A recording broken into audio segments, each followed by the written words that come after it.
Hello, everyone, my fellow Bible history nerds, and welcome to episode 31 of the Bible as History with your host, the Judith. I'm Judith Baker, and for this episode, we're going to be talking about what happened to Queen Vashti. Yes, Queen Vashti from the book of Esther. I happened to be watching One Night with the King, one of my favorite movies about Esther, and it got my wheels spinning. And I went down this rabbit trail, and I want to share with you what I found because it's very interesting, or as I like to say, highly compelling. So, the book of Esther almost didn't make it into the canon or the 66 books of the Bible that we call the Bible today for different reasons, and that's another whole topic. Even today, there are scholars that debate if Esther should even be in the Bible. But, yes, it should because of its historical significance, which I'm going to talk about in a little bit as part of this teaching.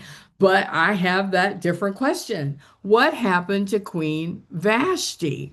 So before I start digging into that question, I want to show you what is behind me for the naysayers that want to argue and say that Esther is not a real person. Well, you are looking at the palace of Susa in the time of King Xerxes and where Esther would have reigned as queen, as well as Queen Vashti. So we are finding more and more stuff every day validating the Bible and the people that they're real, they indeed happened. So to give you an idea of what might have happened to Vashti and what I found out, I feel like I need to give you a little skinny on the book of Esther.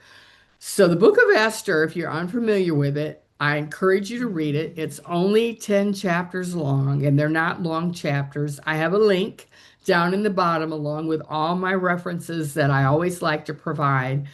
But Esther, her real name was Hadassah, and she was from the tribe of Benjamin.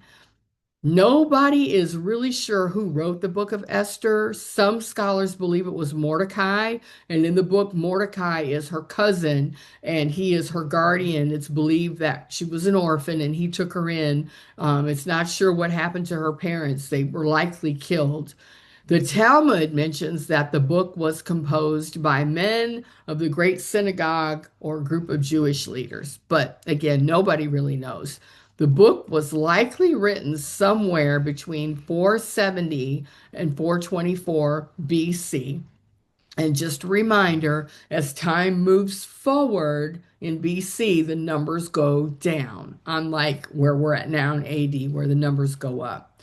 So the events that take place in the book of Esther happen during the reign of King Assuerus.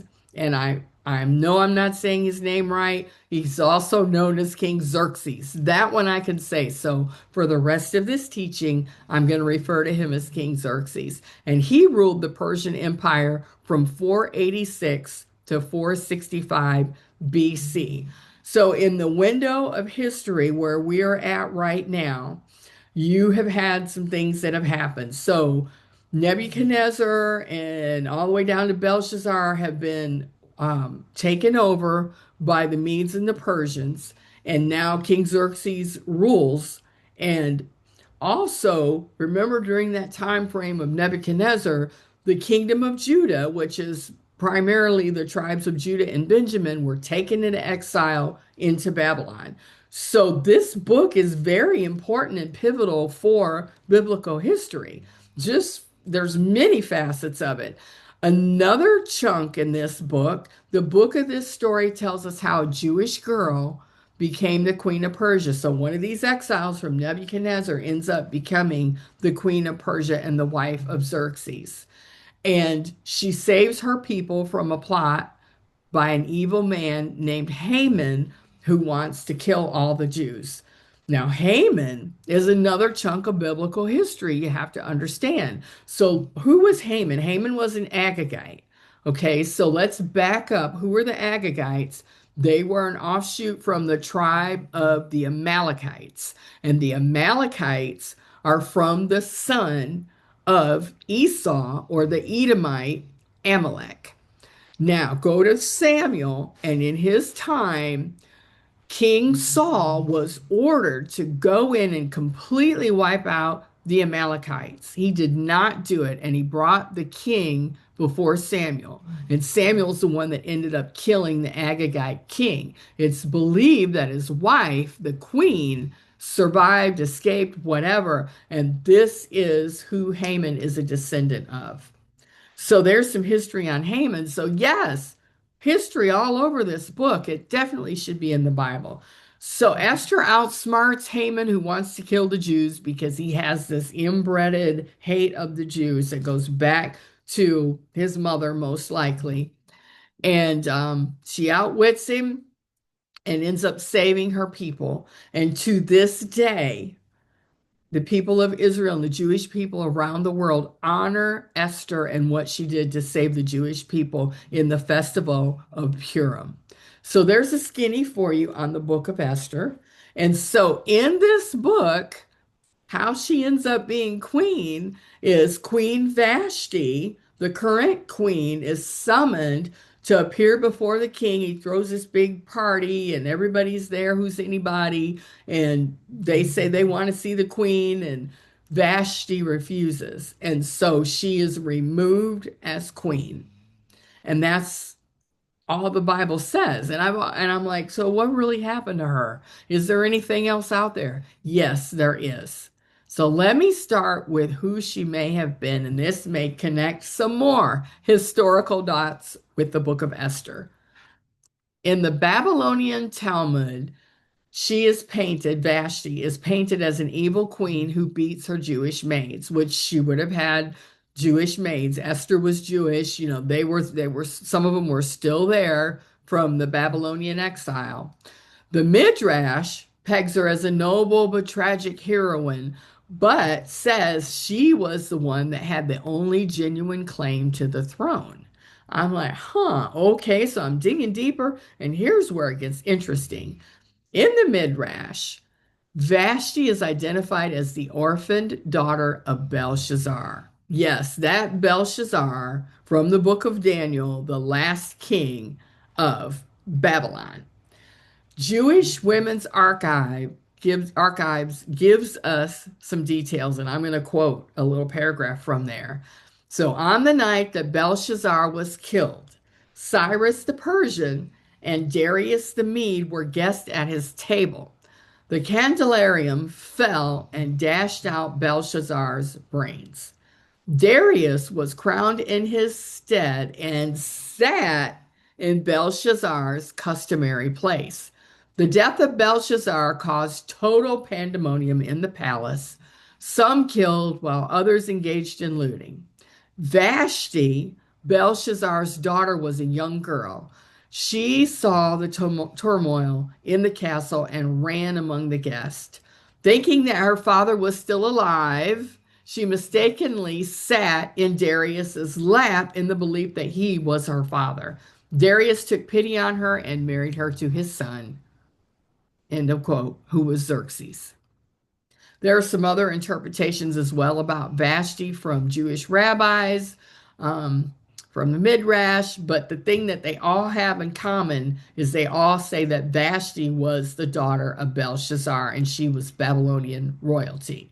So the bottom line is Vashti would have been the one who would have been the legal heir to the throne, except Babylon wasn't a kingdom anymore. It had been absorbed by Xerxes into the kingdom of the Medes and the Persians. Very interesting.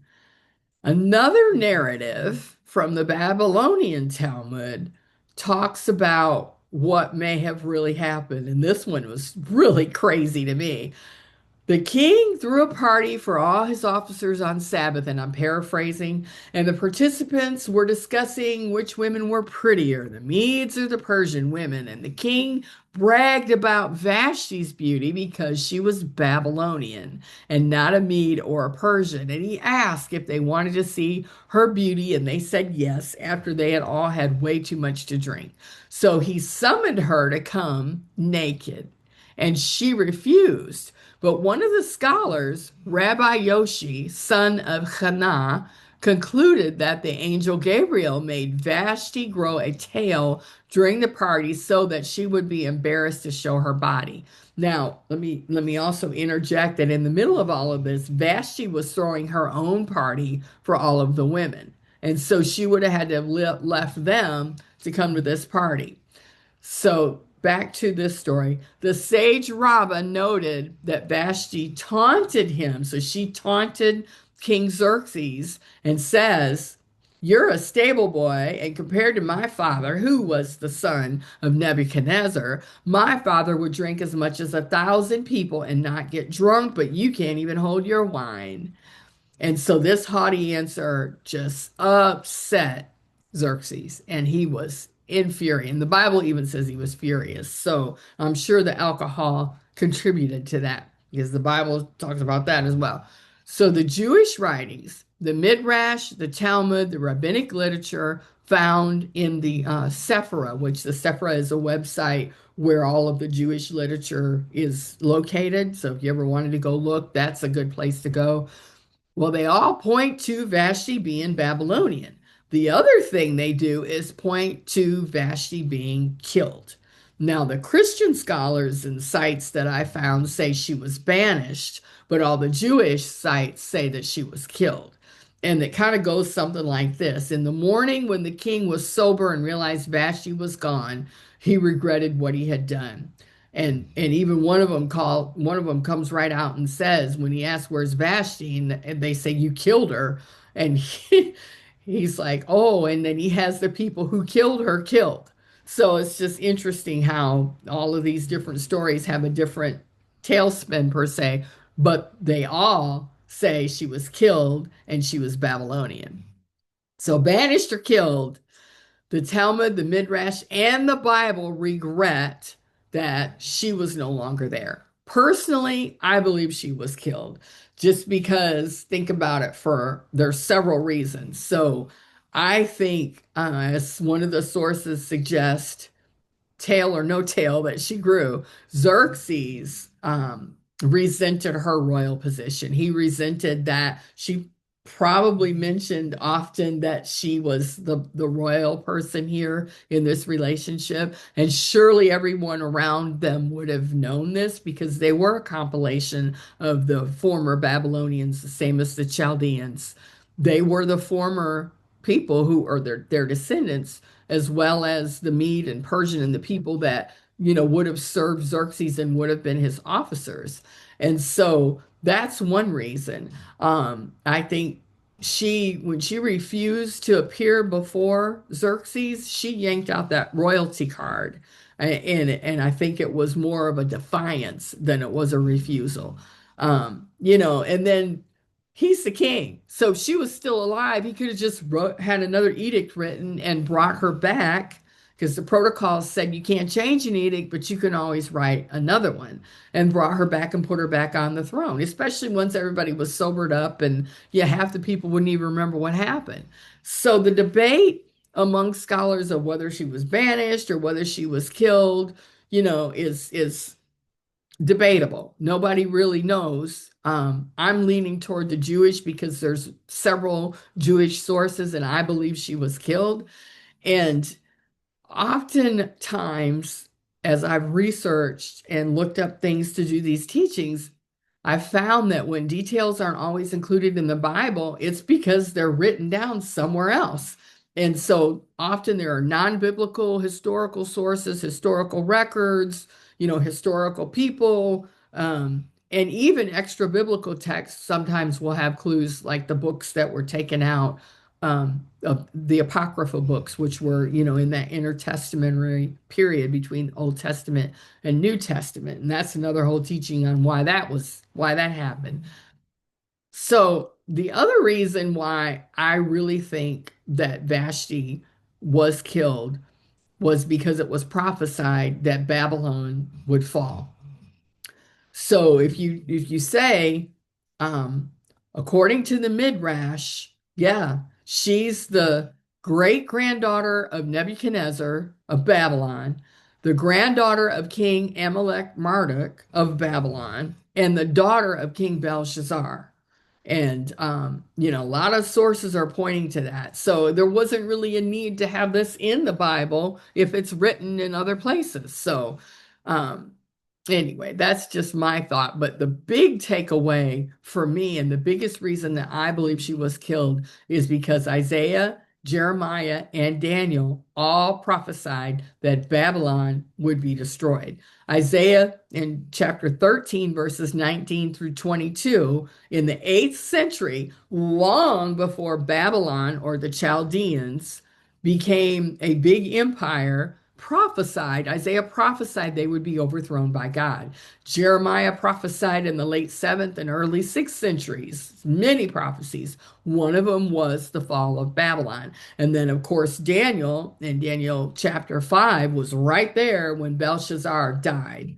So there you have it.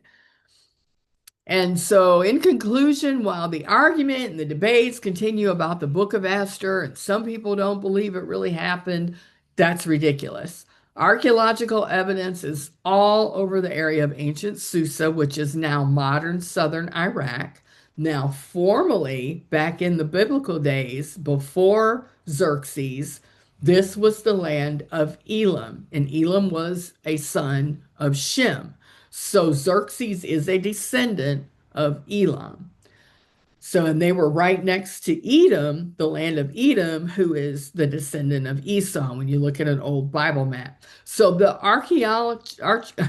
let me try that again. Archaeological evidence for all of these events and places and people is astounding. And we continue to see them find more and more and more. And it just demonstrates one of these excavations in the region of Susa, the grandeur of the royal court matches the detailed descriptions of banquets and royal protocols depicted in Esther. So the other thing about the book of Esther is pieced together accounts from historians such as Herodotus and Josephus. Josephus talks about Esther. Herodotus talks about Susa and the kingdom and the road that went there. These men have no dog in this fight. They are secular historians. So they have no reason to try to, puff up or deflate whether Esther was a real person or not. They're just presenting the historical facts as best as they could. And lastly, why would a nation, specifically Israel, continue to celebrate Purim to commemorate the courage of Esther and the event of her saving her people for thousands of years? And they continue to do this. And they did this when they didn't even have a country, and they're spread abroad, and they're in Russia and they're in France and Spain and they're all over the place. And in 1948, they become Israel. And through all of that, they still celebrated Purim, not for a fictitious person. That I can tell you. Esther was a real person. So regardless of what happened to Vashti, one thing is sure: Esther's account has left us with a powerful testimony that faith and standing firm in the face of God is an enduring example of how God can use ordinary people to do extraordinary things. He used a little Jewish girl from the littlest tribe, the tribe of Benjamin, to become the queen of the reigning empire in the world at that time, the Medes and the Persians, and saved her people. Little bitty Jewish girl. Such a wonderful story. So God is faithful. He is truly faithful. And while this was more about what happened to Queen Vashti, and I do personally believe she was Babylonian, I do personally believe that she was killed. And that's just me. I put the facts out there and you can draw your own conclusions, and I will not judge. But it would certainly fulfill the prophecies from Isaiah and Daniel and Jeremiah. So on that note, let me wrap it up and say that I love you and Jesus loves you. You have a wonderful rest of your week. Go and be a blessing to somebody, and remember, remember, remember that you are blessed and highly favored and made in the image of God. So have a great week, and I'll see you next episode.